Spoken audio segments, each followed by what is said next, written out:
Europe's search for a negotiator to engage Russia has taken a dramatic turn. After EU leaders spent 2 hours behind closed doors debating who should speak to Moscow, Ukrainian President Volodymyr Zelensky declared that while Europe can suggest names, Ukraine will decide who represents Europe in any future talks with Russia. This week, I attended the European Council. Ukraine was discussed at greater length than ever before at a European Council meeting.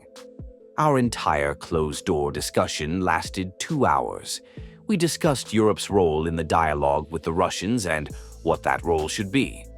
Europe will consider the format and propose several options, but Ukraine will decide who represents Europe in the negotiations. That is fair. The statement lands amid growing divisions inside Europe.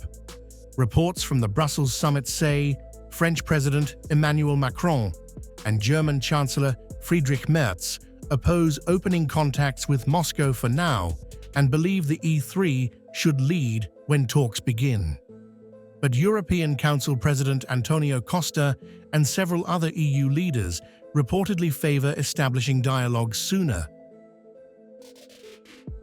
Europeans are not mediators. There may have been powers that were sometimes friendly and positioned themselves as mediators in this conflict. We are not mediators. We stand alongside Ukraine. We provide them with help and support. We have sanctioned Russia. The second very simple, very clear point that we have always defended is that on the day there are negotiations, Europeans must be at the table. This is because it concerns Europe's interests, which are linked to what is happening in Ukraine through the aid we have provided, the issue of enlargement that concerns Europeans, and the financial support and loans we have been able to offer in its financial settlement. Shifts the spotlight from Europe's internal debate to Kyiv's authority. Insisting Ukraine will have the final say over Europe's negotiator, he signaled that no European representative can speak on the war without Kyiv's approval.